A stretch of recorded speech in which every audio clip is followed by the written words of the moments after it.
아, 제가 희귀성 씨예요. 네, 그렇죠. 그래서 방 씨는 거의 가족이 되기 때문에 여러분이 알고 있는 그 방 씨가 저랑 가족이라고 하는 거 아시면 되겠습니다. 예, 제가 한 31년 전인 것 같아요. 31년 전에 CBF 캠프를 참석을 했었던 기억이 나네요. 근데 제가 그때는 여러분과 같은 입장에서 참석을 했었는데 지금은 강사로 이렇게 참여를 하게 됐습니다. 특별한 시간이 되는 것 같아요. 근데 마음은 똑같습니다. 근데 여러분 보기에 여러분 또래처럼 안 보이잖아요, 그죠? 외모가 바뀌어가지고 육신은 시간이 갈수록 후퇴하는 것 같습니다. 그런데 마음은 변함이 없듯이 우리 영혼은 날로 새로워질 수 있다라고 하는 것에 대해서 감사가 되고, 특별히 젊은 여러분들과 이런 시간을 통해서 말씀을 함께 나눌 수 있게 돼서 감사드립니다. 이 시간은 자칫 지루할 수도 있는 시간이 됩니다. 감동을 주는 시간이 아니기 때문에 그래요. 좀 여러분 역사 공부를 해보신 기억이 있으시면 어떤 느낌이 드시던가요? 역사 공부하면 막 익사이팅하고 재밌고 감동이 되고 그렇던가요? 아니면 약간 졸리고 저걸 왜 내가 배워야 되지 이런 생각이 드시나요? 후자인가요? 후자가 많이 있을 것 같은데, 그러니까 이번 캠프에서 우리의 아이덴티티에 대한 부분에 대해서 저에게 좀 부탁을 하셨기 때문에, 제가 전공이 역사입니다. 교회 역사가 전공이기 때문에 이 부분에 대해서 함께 청년들과 나누면 좋겠다는 생각이 듭니다. 우리는 누구인가? 이런 제목을 캠프북에서 보셨을 텐데 제가 좀 실수를 했어요. Who we are라고 해놨어요. 의문문이어야 되는데 이제 평서문으로 해놔가지고 우리가 누구인가 Who are we? 라고 하는 것이 현재 우리가 이 브레드린이라고 알려진 이 교회들에서 신앙생활을 하고 있기 때문에 우리의 정체성을 좀 알 필요가 있다는 생각이 듭니다. 여러분 그런 경험들이 있지 않으세요? 주변의 친구들이라든지 지인들과 이야기를 할 때 비그리스도인은 큰 문제가 되지 않는데 그리스도인인데 브레드린이 아닌 사람들이 더 많잖아요. 그들과 대화 중에 뭔가 좀 애매한, 우리를 설명하기가 애매한 그런 경우를 혹시 겪어보셨죠? 그러실 거예요. 그래서 한 번쯤은 내가 속한 교회가 어떤 교회인지에 대해서 좀 정리할 필요가 있을 겁니다. 그런 의미에서 이 시간 혹시라도 역사 공부를 좀 싫어하는 분이 있다 할지라도 실제적으로 우리가 섬기는 교회, 내가 소속된 교회에 관한 역사를 제대로 알고 이해할 수 있는, 정리할 수 있는 시간이 되기를 바라는 마음으로 함께 나누길 바랍니다. 우리를 뭐라고들 부르나요? 우리 스스로는 뭐라고 하죠? 모임이라고 하죠. 모임. 잠시 후에 왜 우리가 모임이라고 주로 부르는지도 알게 될 겁니다. 모임이라고 어셈블리, 영어로 어셈블리, 영어권 성도들하고 교제할 때는 어셈블리, 어느 어셈블리에서 왔어요? 이렇게 서로 묻기도 합니다. 그런데 외부에서는 우리에 대해서 모임이라고 하지 않아요. 뭐라고 합니까? 형제단, 형제교회, 플리머스 형제단, 기독교 형제단 등등으로 부릅니다. 그것도 알고 있어야 돼. 외부에서 우리를 어떻게 부르는지. 그런데 왜 우리를 형제단이라고 부르냐? 우리 스스로가 모임이라고 하느냐? 그리스도인의 모임이라고 하느냐? 우리만 그러냐? 그렇지 않다라고 하는 겁니다. 우리 밖에 이른바 나중에 이제 설명을 드리겠지만 자유교회 전통의 교회들의 특징은 스스로 파명을 원치 않습니다. 그래서 자신들은 그냥 형제들의 모임, 그리스도의 모임이라고 부르고 있는 거예요. 역사적으로 그래 왔습니다. 우리만 그런 것이 아니에요. 그런데 흥미로운 것은 우리가 교파라고 알고 있는 그런 교파들 중에서 많은 이들이 스스로 파명을 선택한 적이 없다라고 하는 것입니다. 예를 들어서 감리교회, 알고 있죠? 감리교회. 감리교회를 영어로 메소디스트라고 합니다. 메소디스트. 왜 그렇게 했냐면 그 사람들의 행태를 보고 주변에서, 영어로 우리말로 직역을 하면 형식주의라는 뜻이에요. 형식주의자들이야. 주변에서 불러준 거예요. 주변에서 붙여준 이름이에요. 침례교회 아시죠? 침례교회. 침례교회는 베프티스트라고 합니다. 왜 베프티스트라고 했냐? 스스로 우리는 베프티스트야 라고 한 적이 없어요. 침례를 강조하니까 저 사람들 침례 주는 사람들을, 그래서 베프티스트라고 붙여준 것입니다. 뭐 이런 것처럼 우리가 알고 있는 교파, 교단, 그들도 스스로 파명을 선택한 것이 아니라 밖에서 붙여준 이름들이다라고 하는 것입니다. 그래서 브레드린이라고 하는 것을 우리가 일반적으로 많이 우리에 대해서 자칭 타칭하고 있습니다. 그래서 우리가 그냥 단순히 우리 모임이야, 그냥 신약 성경적 교회라고 하는 말로는 부족할 수 있는 거예요. 왜냐하면 서로 의사소통을 해야 되기 때문에 그렇습니다. 저는 사람이죠. 이름이 뭐예요? 사람이라니까요. 그럼 어떻게 이해하겠어요? 사람인 게 틀린 게 아니잖아요. 그런데 그가 알고 싶은 건 뭐예요? 저희 구체적인 아이덴티티예요. 나의 아이덴티티는 사람이에요.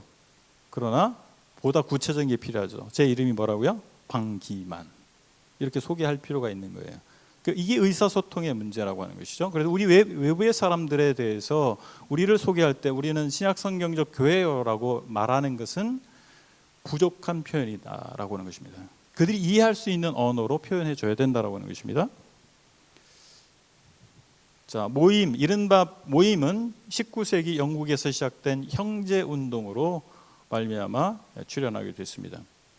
그런데 플리머스라고 하는 지역에서 주목할 만한 교회를 이루게 되면서 플리머스 브레드린이라고 많이 알려져 있어요. 그래서 브레드린이라고 하는 이름을 쓰는 그룹들이 우리 밖에 굉장히 많습니다. 그래서 그냥 브레드린이라고 말하면 다른 브레드린과 혼동할 수 있기 때문에 정확한 표현이 아닌 것이죠. 그래서 앞에 뭔가를 붙여야 돼요. 그런데 1960년대 이 사건을 제가 자세히 말씀드릴 수 없겠지만 뭐 개인적으로 찾아오면 제가 답변 드리겠습니다. 영국에서 익스클루시브 브레드린, 나중에 이제 그 익스클루시브와 오픈의 차이를 말씀드리겠습니다만, 익스클루시브 브레드린에서 사회적 문제가 발생했어요. 영국 사회에 큰 쇼킹할 만한 사건을 일으켰습니다. 익스클루시브 브레드린이 우리는 아닙니다. 한국의 브레드린은 익스클루시브가 아니에요. 오픈 브레드린입니다. 근데 그쪽에서 문제가 생겼어요. 그러니까 브레드린은 다 외부에서 찍어 볼 땐 익스클루시브와 오픈을 구분하지 않았습니다. 다 브레드린이라고 본 거예요. 그래서 브레드린에 대한 혐오감이 생겼습니다. 굉장히 큰 어려움이 됐어요. 그래서 오픈 브레드린 쪽에서 우리가 다르다라고 하는 말을, 그것을 표현하기 위해서 앞에 크리스천을 붙였어요. 그래서 크리스천 브레드린이라고 부르기 시작했습니다. 그래서 우리말로 한다면 기독교 형제단 또는 형제단이라고 할 수 있는데, 제가 오늘 강의에서는 형제단으로 칭하고자 합니다.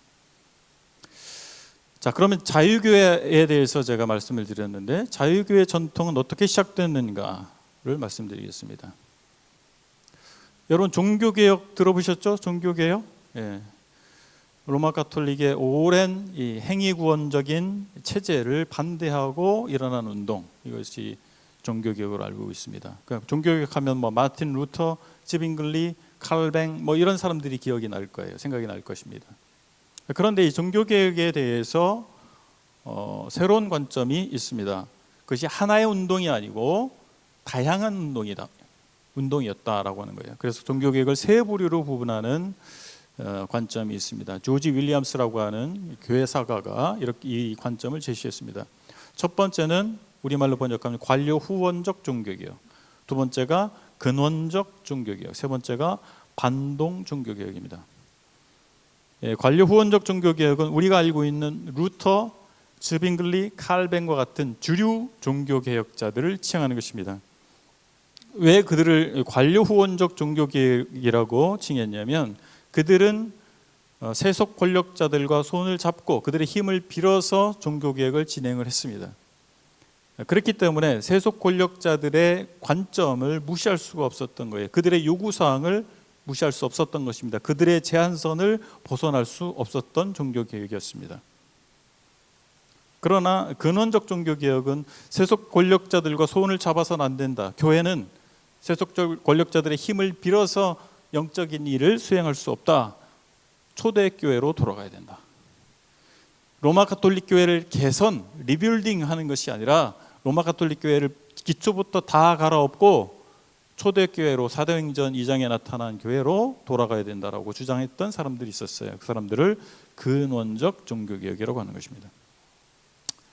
세 번째는 로마 가톨릭 안에서 이제 종교개혁의 무리에 의해서 로마 가톨릭 교회가 어려워지니까 이것을 방어하기 위한 자정작용, 자정운동이 일어났어요. 이것이 반동 종교개혁이라고 할 수가 있겠습니다. 여기서 제가 말씀드리고 싶은 것은 개혁이냐 회복이냐라고 하는 문제예요. 주류 종교개혁자들, 우리가 마틴 루터로 대변되는 주류 종교개혁자들은 당시 교회를 개혁하고자 했습니다. 그래서 지붕 수리하고 기둥 벽체를 좀 바꾸고 이런 운동을 했다고 할 것 같으면, 근원적 종교개혁자들은 기초부터 다시 갈아엎어야 된다고 주장을 했던 것입니다. 그래서 그들이 주장했던 것 중에는 뭐냐면 이미 1000년의 전통을 가지고 있는 유아 세례 문제를 얘기했어요. 어거스틴이라고 여러분 들어본지 모르겠어요. 어거스틴의 참회록 이 정도는 기독교인들의 상식과 같은 정보일 수 있는데, 아무튼 이 어거스틴 시대에 기독교가 이미 국교화가 됐고 로마 제국이 국교화가 됐고 명실상부한 유럽이, 로마 제국이 판도 아래 있던 유럽이 기독교화가 된 거예요. 근데 중요한 것은 그들이 노미널 크리스천들이었다라고 하는 것입니다. 내가 선택한 종교가 아니라 국가에 의해서 강제된 종교가 시작된 것이죠. 그러면서 이제 유아 사망률이 높은 시기에 아이들이 태어나서 얼마 만에 죽고 이런 일들이 발생하잖아요. 근데 그들이 부모들이 다 노미널 크리스천, 맹목상 기독교인들이에요. 그래서 천국에 대해서는 알고 있어요. 근데 내 태어나 죽은 아이가 천국 갈까 지옥 갈까, 이것에 대해서 교회에 질문하기 시작했습니다. 교회 지도자들이 여기에 답을 해야 됐어요. 그래서 그들은 아마도 천국 가지 않겠느냐, 그래서 그들에게 세례를 주기 시작한 것입니다. 태어난 모든 아이들에게, 기독교인의 자녀로 태어난 모든 아이들에게 세례를 주기 시작한 거예요. 그것이 유아 세례입니다. 천국 갈 수 있는 증표를 주기 시작한 것입니다. 그것이 이미 1000년을 내려온 전통이에요. 그래서 루터, 즈빙글리, 칼뱅, 이 종교개혁자들도 그 유아 세례를 거부하지 않았습니다. 다 유아 세례를 행했어요. 이신칭의 복음을 전하고 있었지만 교회 멤버가 되는 데 있어서는 자동으로 되는 시스템을 가지고 있었던 것입니다. 그것에 반대한 사람들이 있었어요. 유아 세례는 성경적이지 않다. 신앙을 고백한 사람들에 한해서 세례를, 밥티즘을 주고 그 사람들을 교회 멤버로 인정해야 된다라고 하는 것입니다. 여러분, 그것이 성경적입니까 아닙니까? 이상한 얘기입니까? 상식적인 얘기입니까? 상식적인 얘기잖아요. 그런데 그때는 상식이 아니었어요. 그때는 유아 세례가 상식이었습니다. 이런 차이가 있는 거예요. 근원적 종교개혁자들은 그 유아 세례를 거부하고 신자의 침례를 주고자 했던 사람들입니다. 그런 사람들을 재침례교도로 하는 이유가, 이때 당시 유럽의 모든 사람들은 태어나서 8일 만에 다 세례를 받았어요. 다 세례받은 사람들이에요. 그런 사람들 중에서 이제 내가 진정으로 회심했기 때문에 성경에서 말하는 침례를 받아야 되겠다라고 생각한 사람들이 있고, 그들이 자기들끼리 침례를 주기 시작한 거예요. 그러니까 침례를 2번 받는 사람이다, 이런 표현이죠. 그래서 제 침례 교도라고 부르게 됐던 것입니다. 제 침례 교도가 한 무리가 아니에요. 그래서 지금 장로교를 비롯한 한국에서 주류 교단들은 제 침례 교도는 무조건 이단이라고 하거든요. 근데 제 침례 교도 중에서 이단적 사상을 가진 무리들이 있었던 것입니다. 그러나 다 같은 무리가 아니다. 성서적 아나베프티스트, 지금 제가 말하고자 하는 제육의 운동을 시작한 사람들을 제가 주목하는 것은 성서적 아나베프티스트를 얘기하는 것입니다. 쯔빙글리의 종교개혁의 본산이 쥐리였습니다. 그래서 쯔빙글리가 성경 공부를 인도했는데 그 성경 공부 그룹에서 공부하던 쯔빙글리의 제자들 중에서 쯔빙글리가 유아 세례를 옹호하는 방향으로 진행해 가는 것에 대해서 반발했던 사람들이 있어요. 콘라드 그레벨, 펠릭스 만츠라고 하는 이런 분들이 그걸 반대했어요. 우리 선생님이 당신이 했던 말하고 좀 다른 방향으로 가고 있다. 세상 권력과 타협하고 있다. 그래서 거부했던 사람들이에요. 그러면서 재침례교 운동이 일어나게 됐습니다. 자기들끼리 침례를 주기 시작했던 것입니다. 거기에 대해서 쥐리 시정부로부터 박해가 시작됐어요. 그래서 최초의 순교자가 펠릭스 만츠라고 하는 사람이 익사형을 받아서 순교를 하게 됩니다. 발타사르 휘마이어 같은 경우는 1528년에 화형 불태워 죽임을 당하게 됩니다. 재침례교도 운동의 특징을 보면 초대교회의 순수함으로 돌아가고자 했습니다. 그리고 교회의 정체적인 회복을 원했습니다. 거듭난 사람들로만 구성된 교회를 원했습니다. 그렇기 때문에 유아 세례를 배척했죠. 그것은 성경적이지 않다라고 보는 것입니다. 중생을 체험한 이들의 세례, 침례를 주장했던 겁니다. 성경의 공의를 강조하고 성경에 없는 모든 것을 배격했습니다. 그리고 교회는 각자 각 구성원 모두에게 책임이 있다. 그 모두에게 권리가 있다. 그게 회중주의입니다. 회중주의. 어떤 특별한 사람들에게만 뭔가 그들이 특별한 제사장으로서의 권리가 있는 것이 아니고 모든 사람에게 제사장으로서의 권리가 있다. 책임이 있다라고 하는 거예요. 그런데 마틴 루터도 만인 제사장주의를 설파했습니다. 모든 사람이 제사장이다. 그런데 이 재침례 교도들과의 차이는 뭐냐면 그들은 누구나 태어나는 모든 사람이 자동으로 기독교인이 되는 시스템이었어요. 그런데 재침례 교도는 그들이 신앙 고백을 해서 그것을 근거로 교회 멤버가 되는 전혀 다른 시스템이죠. 이런 체제가 달랐다는 것이고, 그리고 교회와 국가가 철저하게 분리되어야 된다. 복음 전파를 국가의 힘을, 무력의 힘을 빌어서 해서는 안 된다라고 하는 것이 이들의 또한 주장이었던 것입니다. 물론 극단적 재침례 교도가 있었어요. 민스터에서 무력저항을 했던 그런 재침례 교도가 있는데 이들을 픽업해서 이들의 행동을 픽업해서 모든 재침례 교도들을 평가절하하는 그런 교계의 시각이 있습니다. 그러나 그것은 올바른 시각이 아니에요. 그들 중 일부가 전혀 다른 그룹이죠. 그런 유아 세례를 거부하면 다 재침례 교도라고 했거든요. 그러나 같은 무리는 아니다라고 하는 것입니다. 그래서 이러한 운동을 프리 처치 무브먼트라고 합니다. 왜 프리냐? 국가 체제로부터의 자유를 얘기하는 거예요. 그러니까 루터나 즈빙글리나 칼뱅은 국가 체제를 통해서 종교개혁을 시도했습니다. 세속 정부의 힘을 받아서 그 도움을 받아서 종교개혁을 진행한 거예요. 그러나 이 사람들은 국가와 교회는 분리돼야 된다. 그래서 국가와 교회로부터의 자유를 외쳤기 때문에 자유교회 또는 프리 처치라고 하는 것입니다. 많은 박해를 받았어요. 그래서 재침례 교도들은 유럽에서 속된 말로 씨가 말랐어요. 자취를 감춰버립니다. 하도 박해를 받아가지고. 그러니까 가톨릭으로부터도 박해를 받고 같은 개신교도들로부터도 박해를 받았습니다. 아까 말씀드린 자유교회 전통이, 그러니까 운동과 전통을 어떻게 구분하냐면 막 시작됐을 때는 운동이라고 합니다. 그러나 그들의 실행과 신학이 정립이 되면 그걸 전통이 되는 거예요. 그렇게 이해하시면 되겠고, 16세기에 방금 말씀드린 재침례파 또는 아나베프티스트들이 있었습니다. 17세기에는 그들의 영적인 영향을 받은 무리들이 영국에서 잉글랜드 지역에서 생겨났어요. 그런 사람들을 베프티스트라고 합니다. 침례교회, 같은 맥락입니다. 재침례파나 침례교회나 다 같은 정체성을 가지고 있는 사람들이라고 볼 수가 있겠습니다. 그러다가 19세기에 잉글랜드에서 우리의 조상, 우리의 선배인 브래드린이 나타났어요. 크리스천 브래드린이 나타났습니다. 이들도 마찬가지로 자유교회 전통의 맥락에 있다고 볼 수가 있습니다. 같은 시기에 19세기에 1830년대 미국에서 환원운동 또는 회복운동이 일어났어요. 그런 사람들이 우리와 거의 유사합니다.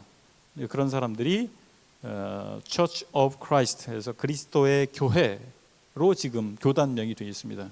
우리가 거의 유사합니다. 초기에 교류도 했어요.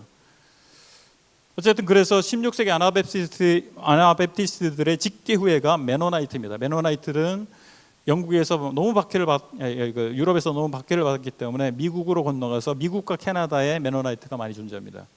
그리고 17세기 영국에서 시작된 침례교회가 미국으로도 건너가서 미국의 침례교회들이 있어요. 남침례교, 북침례교가 있고 미국의 남침례교와 연관된 한국의 교단은 기독교 한국 침례회라고 하는 교단이 있습니다. 일반적으로 알려진 침례교회라고 할 수 있어요. 구원파, 침례교회 간판을 건 교회들 중에서 구원파가 있어요. 그래서 복음 침례교회라든지 이런 데는 다 구원파라고 보시면 됩니다. 기독교 한국 침례회가 미국 남침례교회와 연관된 링크되어 있는 교회라고 할 수가 있겠습니다. 참고로 미국 남침례교회는 전 세계 개신교단 중에서 가장 사이즈가 큰 교단이에요. 미국 남침례교회가. 그러니까 이 침례교회 계통은 우리와 유사성이 가장 많은 교단이라고 볼 수가 있겠습니다. 성서 침례교회는 미국 남침례교회에서 근본주의자들이 분리돼 나와서 따로 교단을 형성했고 한국에도 들어와 있어요. 성서 침례교회가 한국에 있는데 교세가 우리보다 크지 않습니다.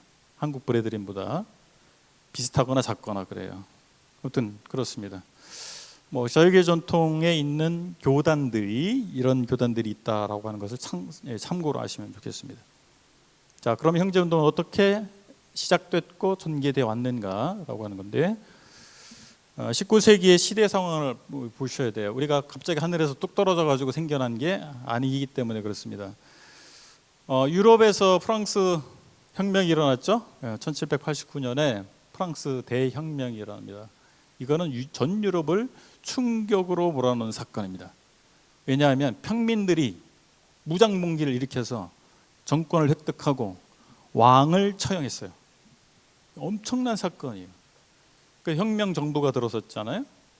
그런데 거기서 정권을 또 잡은 사람이 누구냐면 나폴레옹이에요. 나폴레옹을 정권을 잡고 대중의 지지를 얻었죠. 전쟁의 신이라고 할 정도로 무적의 어떤 장군이었잖아요. 그러니까 유럽 다른 나라에서 프랑스에서 그 엄청난 사건이 벌어지니까 그 혁명의 기운이 자기 나라에 오길 원치 않죠.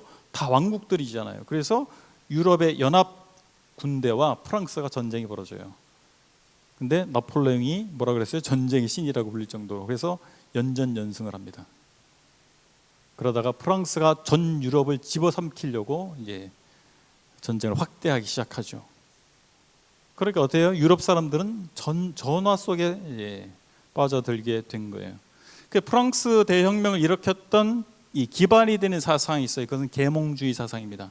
계몽주의 사상은 뭐냐면 인간의 이성에 초점을 맞추는 거예요. 인간의 이성에서 답을 얻고자 하는 운동이었던 겁니다. 그런데 그 결과가 뭐예요? 다 죽게 생긴 거예요.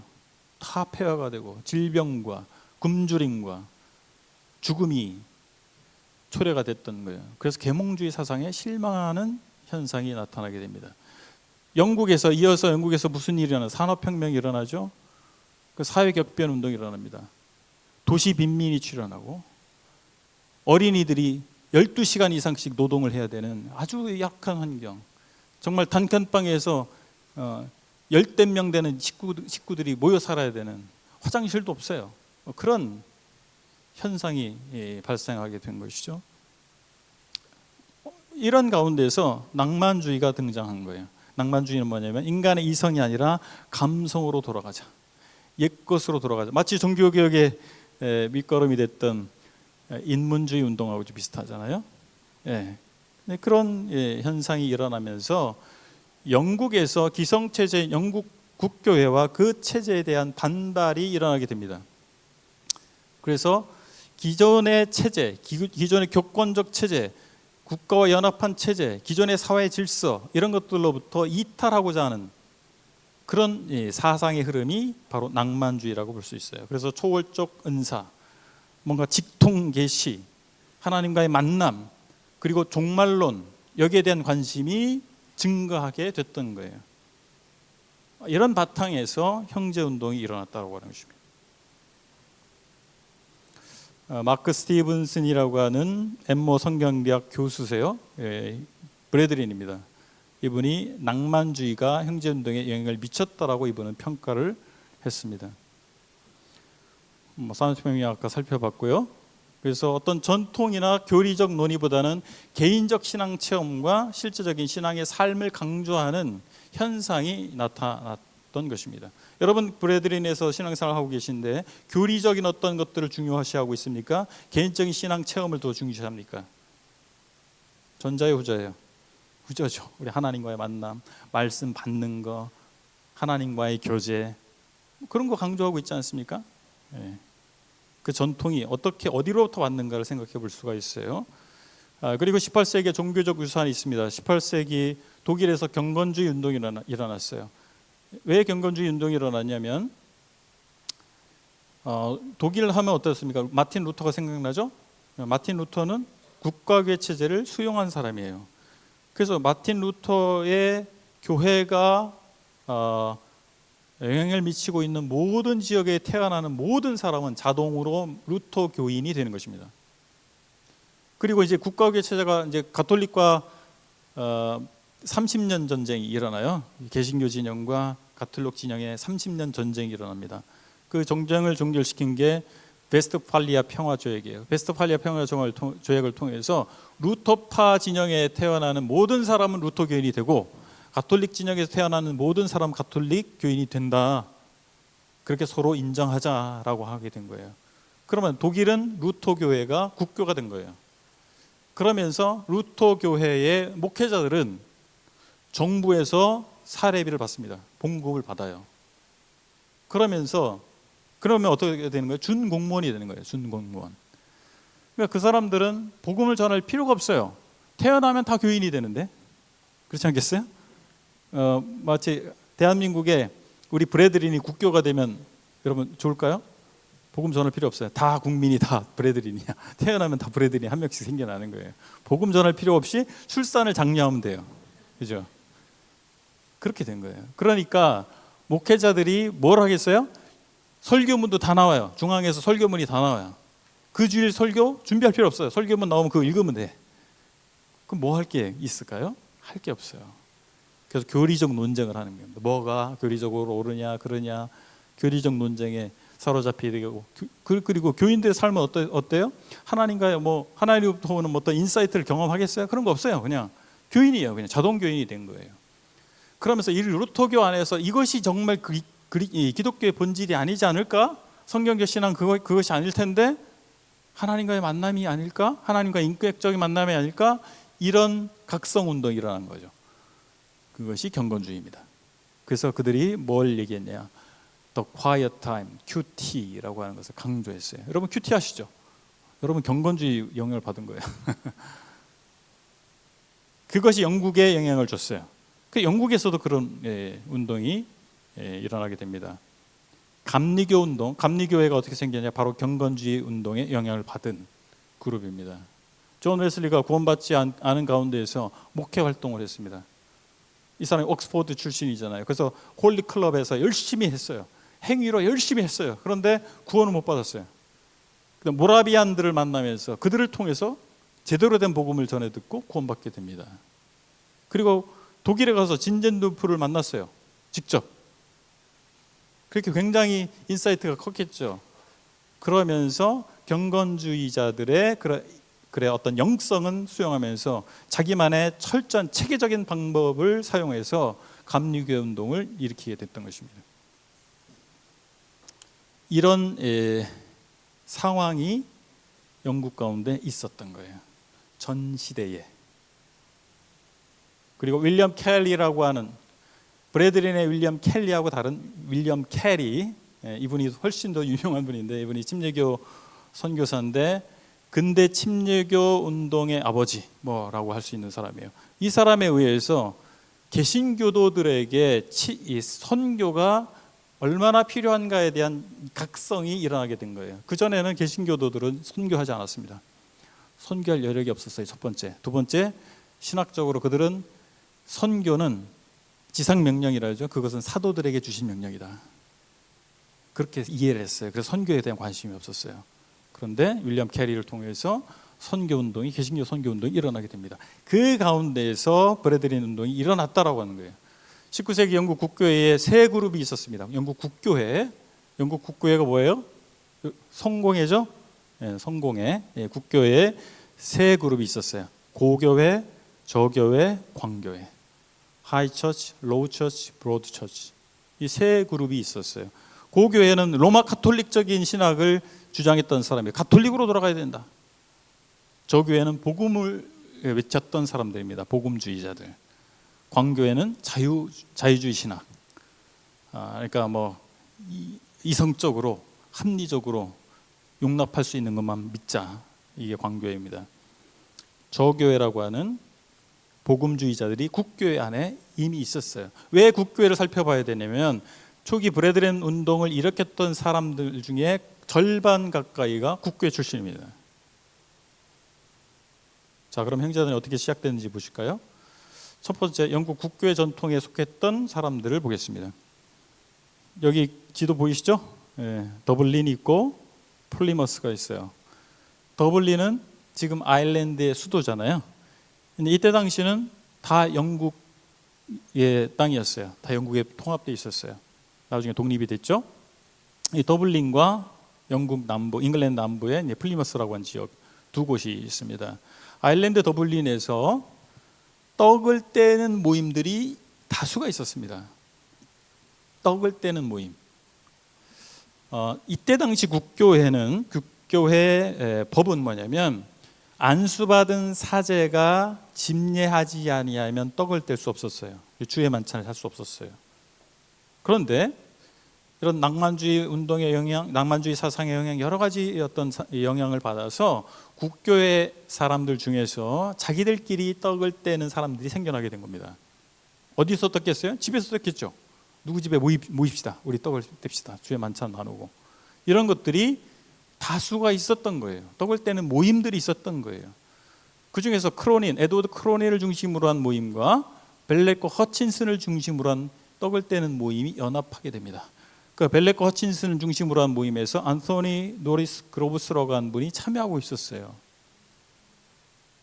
그런데 그로브스가 떡을 뗄 수 있는 자유에 대한 원칙에 대해서 설파했습니다. 근데 그 정신을 가지고 연합하게 된 거예요. 떡을 떼는 모임들이 연합하게 됐어요. 그 후에 콜링우드의 모임이 또 연합하게 된 거예요.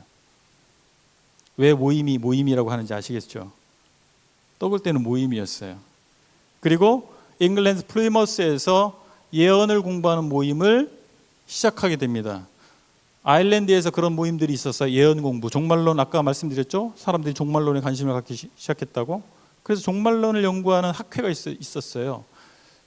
그 학회에 참석했던 많은 사람들이, 참석했던 사람 중에 많은 수가 브래들린 무브먼트에 합류하게 됩니다. 후에. 아무튼 잉글랜드 플리머스에서도 그런 예언 학회를 시작하게 됐는데 갑자기 벨렛이라고 하는 사람이, 벨렛이 아니라 제가 갑자기 이름이 생각이 안 나는데 그 멤버 중에 한 사람이 떡을 뗍시다. 그래서 떡을 떼게 된 거예요. 그러면서 나중에 교회가 돼요. 큰 교회가 됩니다. 그리고 플리머스에서 1000명이 모이는 교회가 돼요. 한국에서 1000명이 모이는 브래들린 모임이 있나요? 없죠. 근데 이때가 언제예요? 19세기 초에 1000명이 모이는 교회가 된 거예요. 그러니까 누구라도 알아볼 수 있는 교회가 된 것이죠. 원래 교회로 하려고 했던 게 아니에요. 예언을 공부하는 성경 공부 모임이었어요. 그러다가 떡을 떼는 모임, 성경 공부도 하고 떡을 떼게 된 거예요. 그러다가 그것이 교회가 된 것입니다. 그래서 왜 어셈블리, 모임이라고 하는 말을 선호하게 됐을까에 대해 생각해 보면 첫 번째 이유가 떡을 떼는 모임으로부터 시작됐다. 그들은 새로운 교회를 만들려고 했던 게 아니에요. 그냥 자유롭게 우리끼리 떡을 뗍시다 이렇게 했던 무리들이 있었던 것입니다. 두 번째, 아까 말씀드린 것처럼 새로운 교파를 창설하고자 하는 의도가 없었어요. 그냥 그리스도인들끼리 누구나 교파와 상관없이 떡을 떼기를 원했던 것입니다. 그리고 세 번째, 신자의 모임, 단순한 모임이라고 하는 성경에 나타나는 교회의 원리를 드러내고자 했던 거예요. 그래서 모임이란 말을 선호하게 됐던 것으로 보입니다. 그 다음에 침례교회 전통의 무리 사람들이 있습니다. 브리스톨과 반스테플, 영국 남부 지역이잖아요. 브리스톨과 반스테플에 먼저 브리스톨에 침례교 목사들이 있었습니다.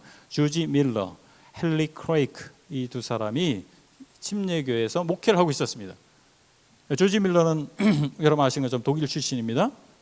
그래서 영국의 유대인 선교의 목적을 가지고 유대인 선교협회에 참여하기 위해서 왔다가 침례교회에서 목회를 하게 됐고, 헨리 크레이크와 조우하게 되면서 그리스도 안에서 신자들의 연합과 전신자 사역자 개념을 추구하게 되면서 형제단과 만나게 돼요.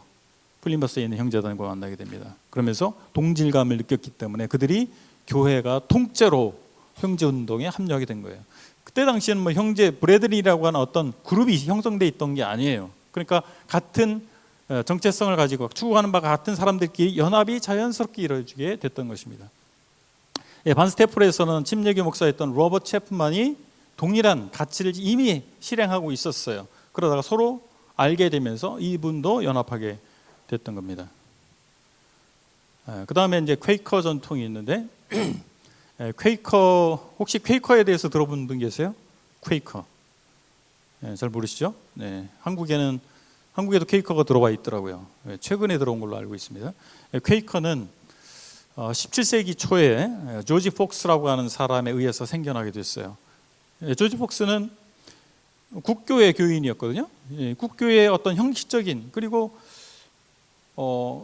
관념적인 신앙, 머리로 하는 신앙, 실제 삶과 연결되지 않는 신앙에 굉장히 실망했어요. 그래서 하나님과의 어떤 교제, 그리고 실제적인 신앙, 하나님과의 만남으로서의 신앙, 그리고 하나님과의 만남을 통해서 삶으로 실현되는 신앙, 여기에 대한 관심을 가졌어요. 그러면서 퀘이커 운동을 일으킨 겁니다. 근데 퀘이커는 뭐 하나님 앞에서 떠는 사람들, 뭐 그런 뜻이에요. 퀘이커, 떠는 자들이라는 뜻인데, 이 사람들은 하나님과의 만남을 강조한 나머지 어떤 형식적인 것을 거부하기 시작합니다. 그래서 시스템, 체계 다 거부해요. 주의 만찬까지 거부합니다. 그리고 침례도 거부해요. 모든 형식, 그런 것, 모든 형식을 빼야 된다. 나중에는 성경도 거부해요. 극단적으로 하면 그렇게 성경까지 거부하는. 그러면서 그들의 예배 형태는 침묵입니다. 침묵. 조용히 하나님의 성령의 임하심을 기다리는 거예요. 누군가에게 성령이 임하면, 누군가 감동을 받으면 그 자리에서 일어납니다. 말씀을 전하기도 하고 찬송을 부르기도 하고 기도하기도 하는 것입니다. 조용히 기다리는 거예요. 어떤 집회 순서를 정하는 것은 반성령적이라고 봤어요. 어디서 많이 본 것 같지 않아요?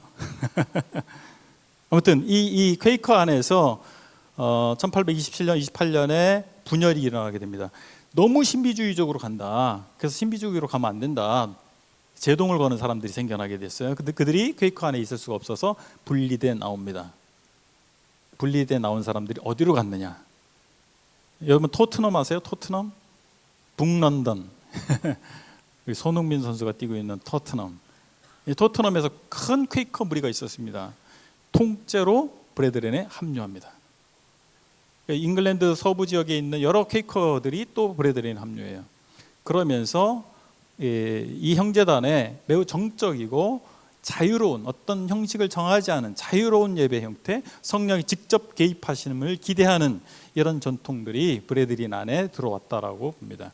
왜냐하면 이 퀘이커 말고 국교회 전통의 더블린과 플리머스에서 시작된 브레드린들은 형식이 다 있었어요. 누가 기도를 하고 누가 설교를 하고 이 순서를 다 정해놨다고요. 근데 후에 바뀝니다. 아마도 퀘이커의 영향이라고 생각이 됩니다.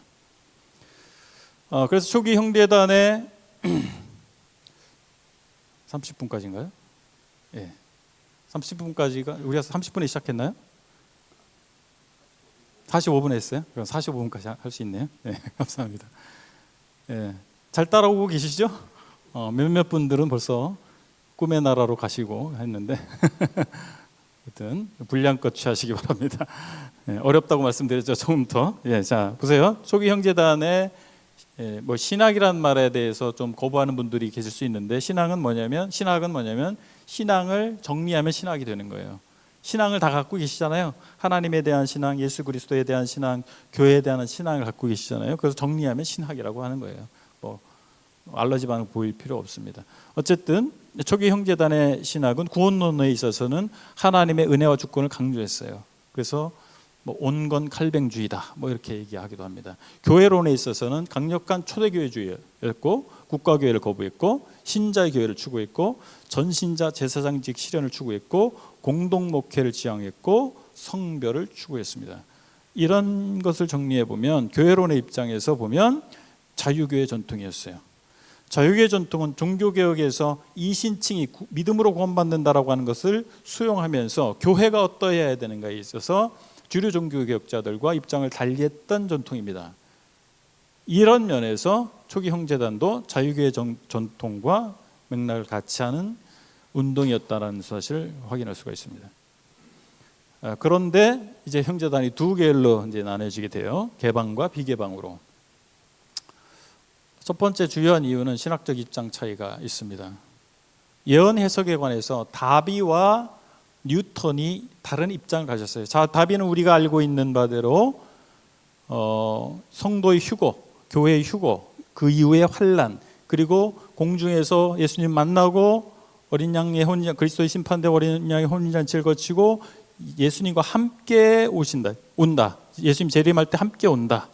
이것이 다비의 예언에 대한 입장이었어요. 뉴턴은 그렇지 않다. 주님이 재림하실 때 올라갔다 바로 내려온다. 같이. 이것이 뉴턴의 입장이었어요. 그런 예언의 입장이 해석에 대한 견해 차이가 있었고, 두 번째 교회 질서에 대한 견해 차이가 있었습니다. 뉴턴은 공인된 장로직을 주장했어요.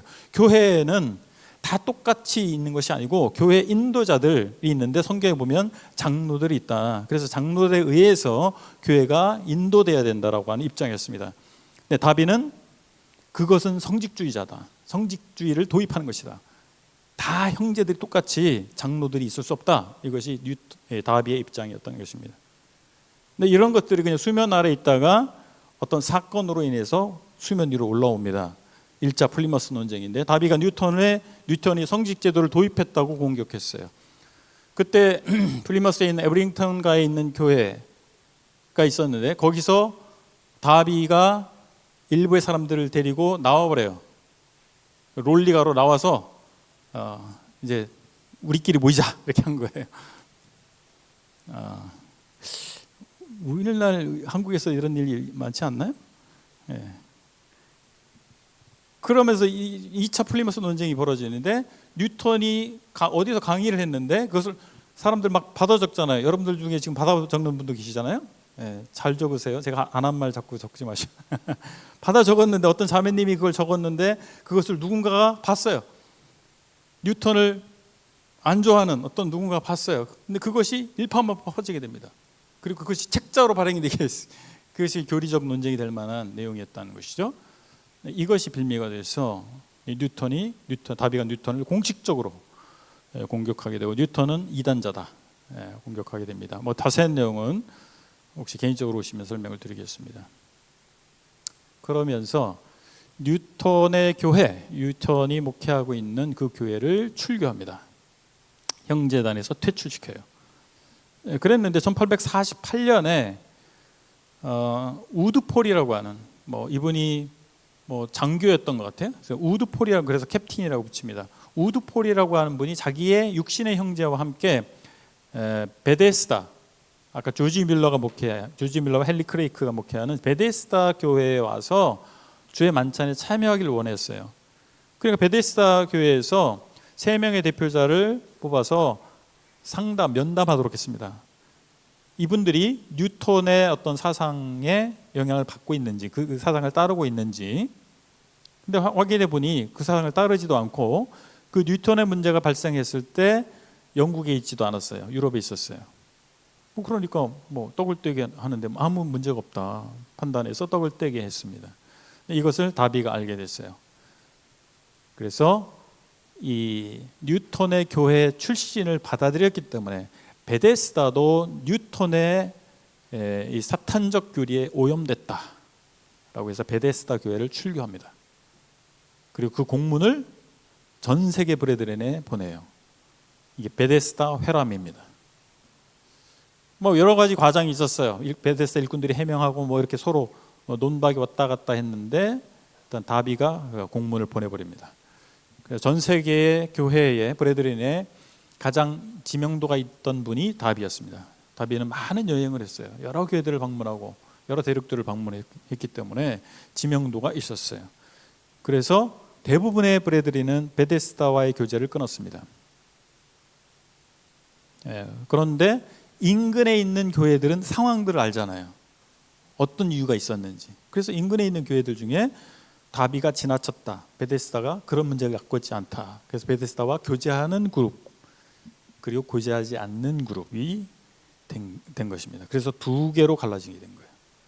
그래서 베데스다와 교제하는 그룹은 오픈 브레드린이라고 하고, 베데스다와 교제를 끊은 그룹을 익스클루시브 브레드린이라고 하는 거예요. 근데 개방이냐 비개방이냐, 이게 갈라지게 됐던 겁니다. 먼저 익스클루시브 브레드린의 그 이후의 선교를 보면 다비의 견해와 사역에 지대한 영향을 받았습니다. 왜 그랬겠어요? 다비가 많은 활동을 했거든요. 그런데 이 안에서는 계속해서 분열이 일어납니다. 1881년에 크로닌이 파문됩니다. 크로닌 어떤 사람이에요? 초기에 더블린에서 떡을 떼는 모임을 인도했던 사람이고, 이제 막 현재운동이 시작될 때 중요한 역할을 했던 사람이에요. 이분도 파문당합니다.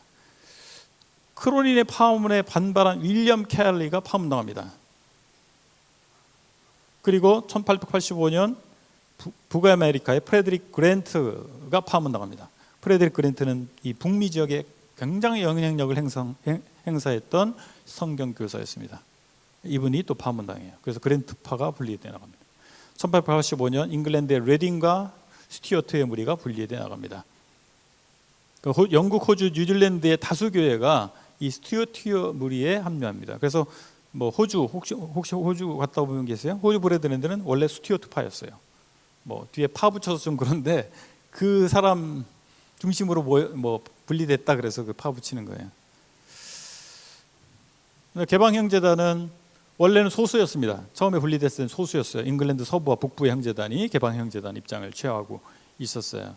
근데 1859년에 북아메리카에서 수요 정오 기도회라고 하는 무브먼트가 일어나요. 그러면서 큰 부흥이 일어납니다. 그것이 영국에까지 영향을 미쳐요.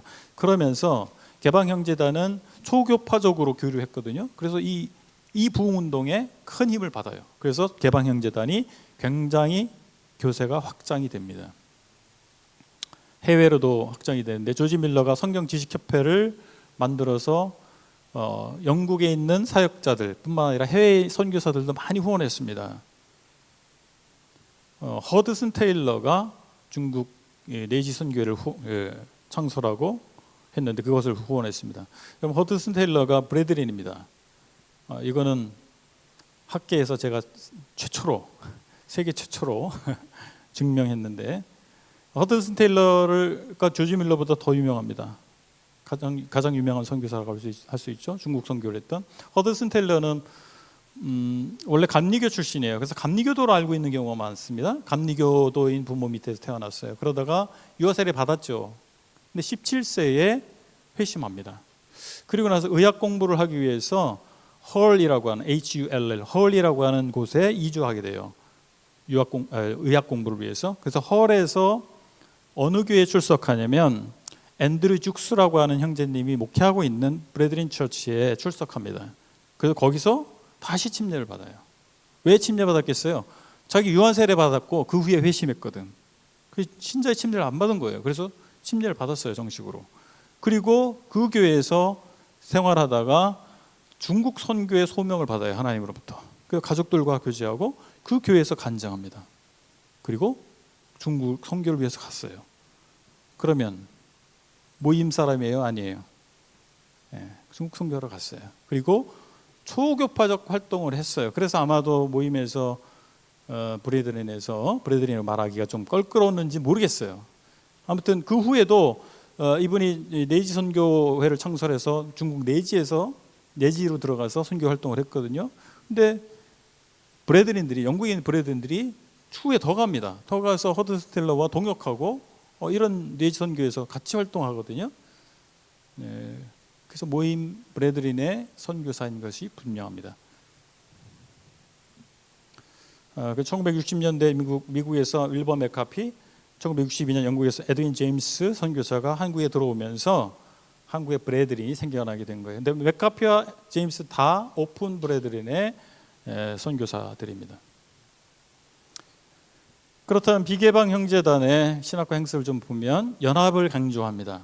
비개방 형제단에서 그리스도의 교회의 본질과 연합.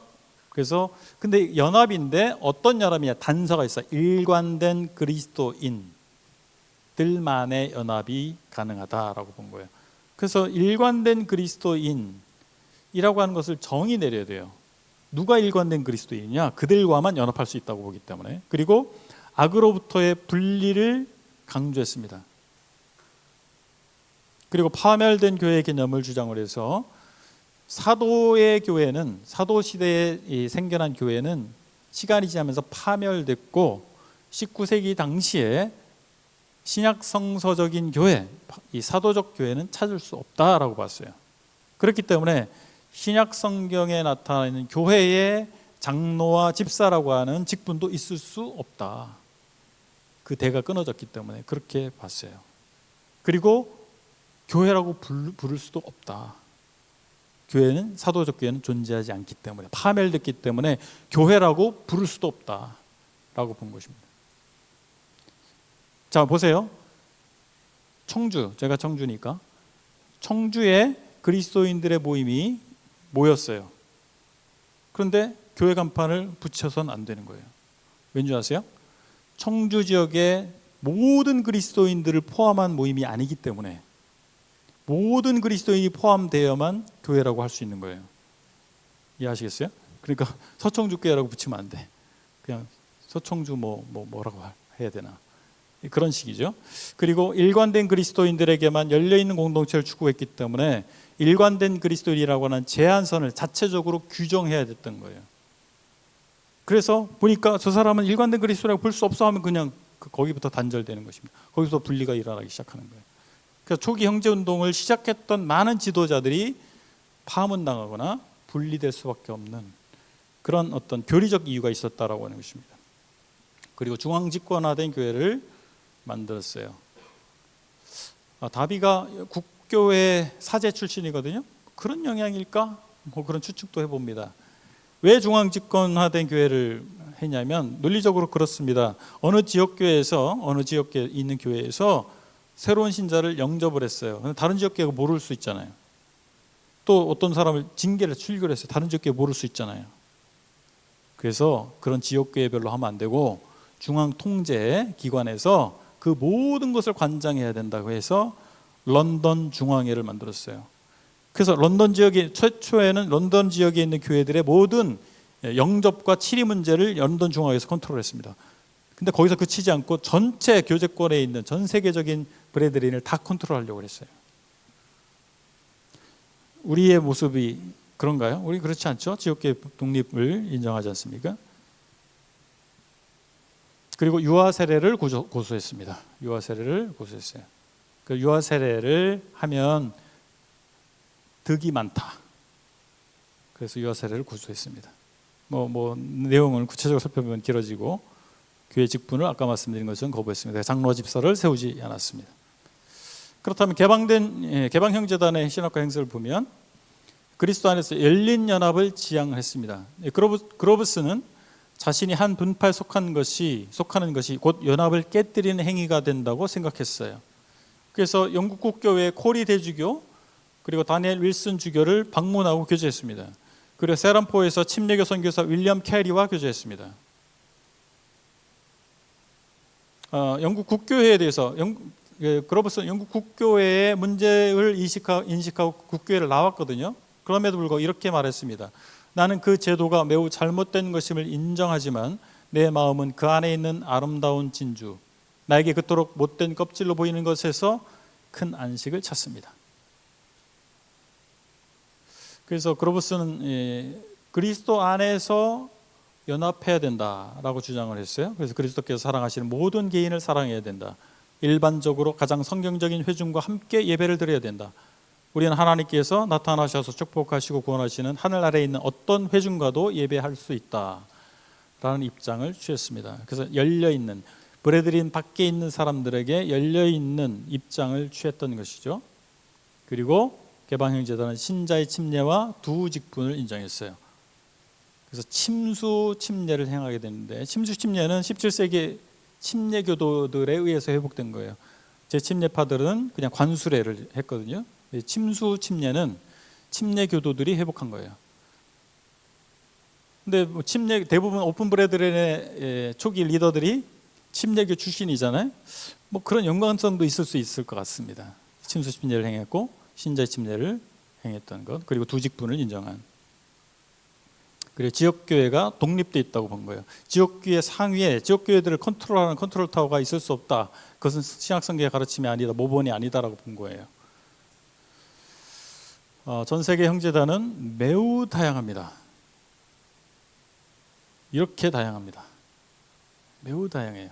한국 형제단은 상당히 색깔이 통일돼 있죠, 그렇죠? 네. 어디 가나 비슷해요. 예배 형태 뭐 다 비슷해요. 근데 전 세계 형제단은 굉장히 다양해요. 뭐 크게 이렇게 5그룹 있다고 얘기를 하는데, 오픈 브레드린과 타이트 와이드, 양쪽에 타이트 와이드가 있는데, 뭐 영미권에서 가스펠 홀로 부르냐 채플로 부르냐에 따라서 오픈에서 약간 더 이쪽 보수 쪽으로 갔느냐 진보 쪽으로 갔느냐, 뭐 그런 차이가 있다고 합니다. 그러니까 브레드린은 무엇이 브레드린이냐 말하기가 굉장히 어려워요. 그래서 제가 아까 말씀드린 자유교회 전통, 그 정도 수준으로 브레드린의 아이덴티티를 말할 수도 있겠다 이런 생각이 듭니다. 마지막 부분입니다. 여기서는 다 깨어나시기 바랍니다. 가장 중요한 부분 얘기하는 거예요. 형제단의 의의와 역할을 좀 살펴보겠습니다.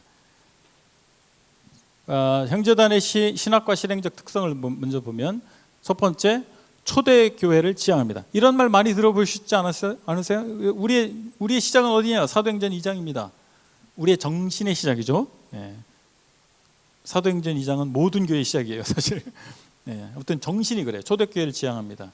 교회는 거듭난 그리스도인의 모임인 것을 얘기하고 있고, 신앙을 고백한 신자들이 침례를 통하여 공적으로 교회 회원으로 입교하는 거예요. 두 번째, 그리스도의 연합을 추구합니다. 그 초교파적 교회제를 지향하는 것이고, 전신자 제사장직의 실현을 추구합니다.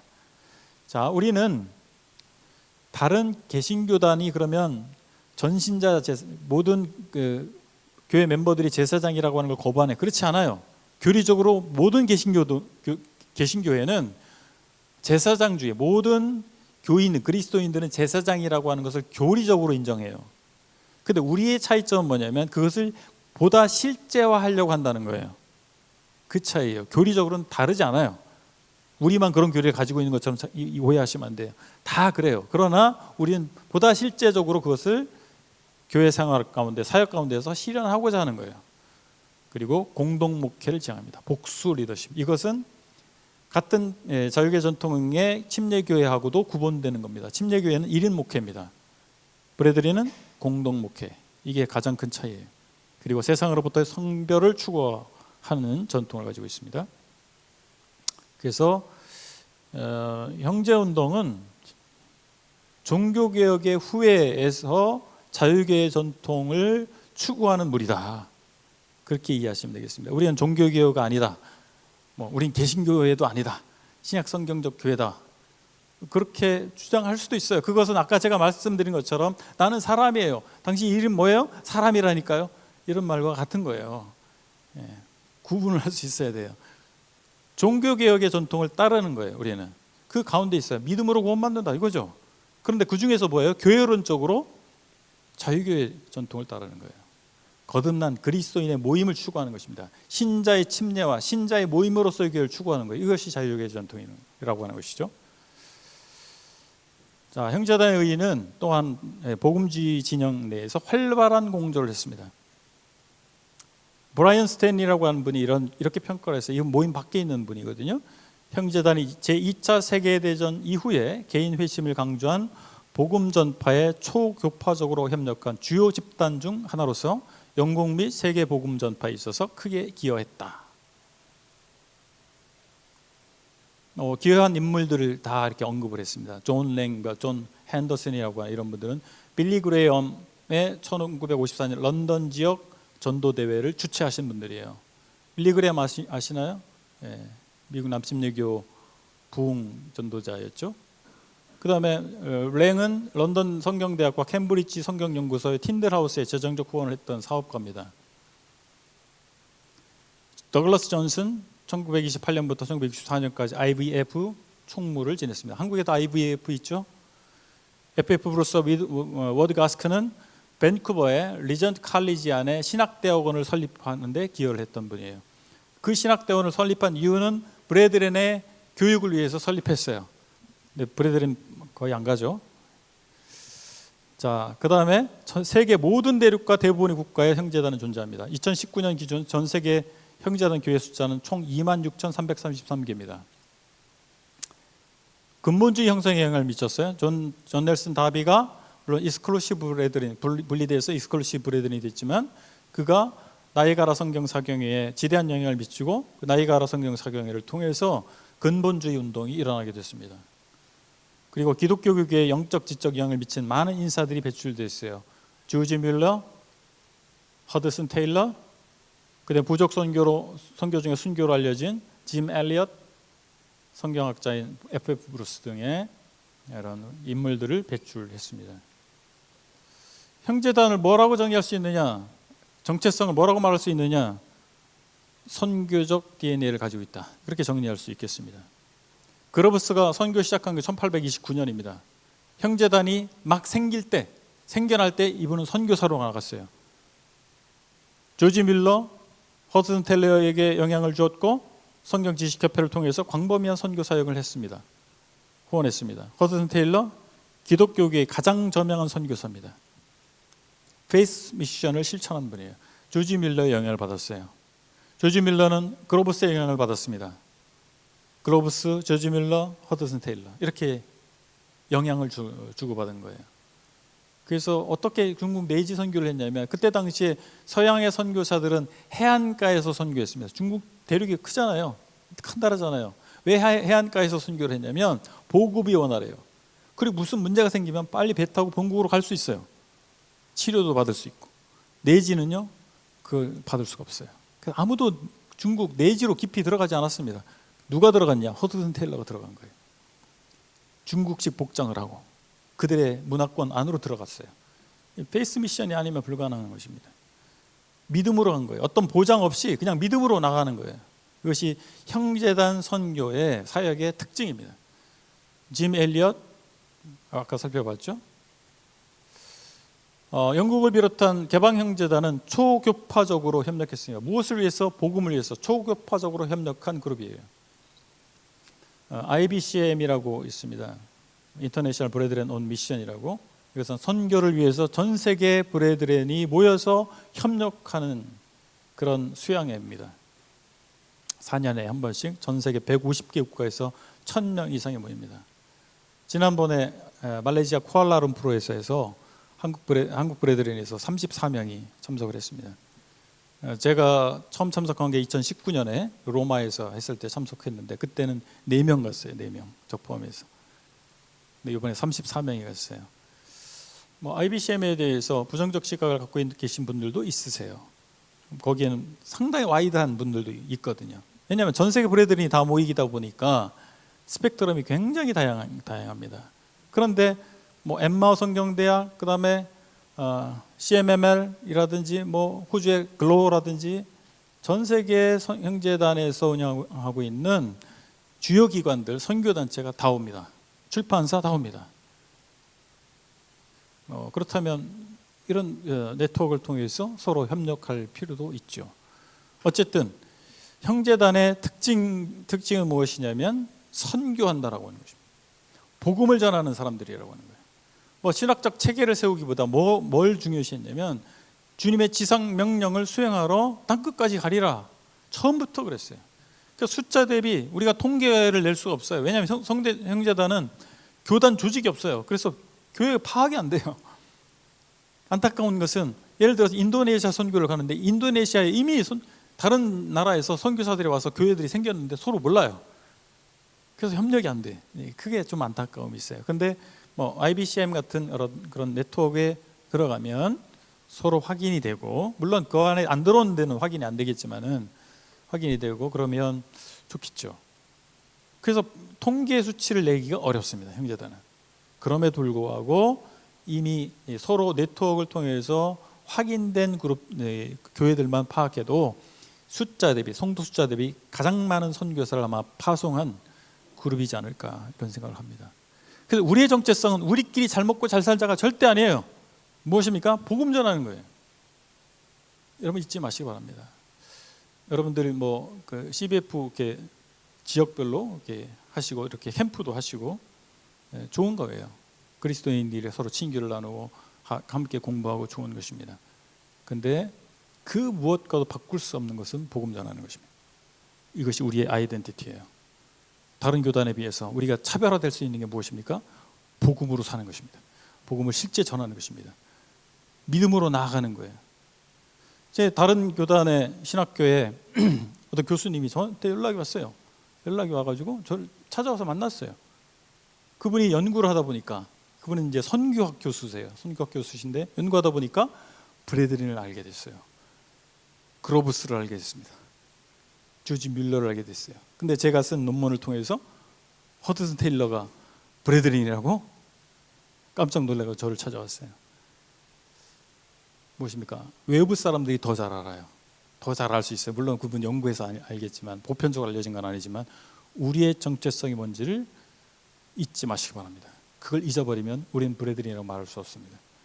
우리 복음 전하지 않을 것 같으면, 우리 선교하지 않을 것 같으면 브래드린이라고 말할 수 없습니다. 조금 오버가 됐는데 잠깐 기도하고 마치겠습니다. 아버지 하나님, 하나님께서 청년들을 모으게 하시고 이곳에서 우리가 누구인가에 대해서 피차 확인할 수 있는 시간을 주셔서 감사합니다.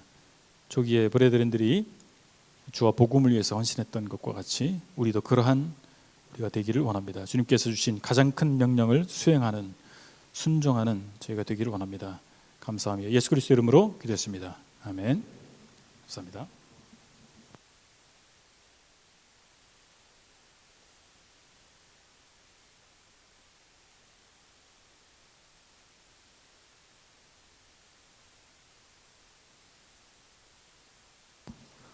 귀한 말씀 감사합니다. 저희 이제 광고 몇 가지만 드리고 쉬는 시간 가지려고 하는데요. 우선 광고 드리도록 하겠습니다. 그 쉬는 시간 동안 그 저희 말씀 들으시면서 궁금했던 거, 그리고 강사 형제님께 여쭤보고 싶은 것들을 지금 조장님들한테 카톡 확인해 보시면 그 링크를 올려드렸으니까 그 조별 톡방에 공유해 주시면 감사하겠습니다. 거기에 질문 올려주시면 Q&A 타임 때 함께 하도록 하겠습니다. 그리고 지금 11시부터 CBF 교수회가 저기 식당 맞은편에 있는 그 도서실에서 진행이 되고 있어서 그 교수님들 뵈면은 밝은 얼굴로 함께 인사해 주시면 감사하겠습니다. 저희 그리고 10분 쉬는 시간 가지도록 하겠습니다. 11시까지 이곳에 다시 모여 주시면 감사하겠습니다.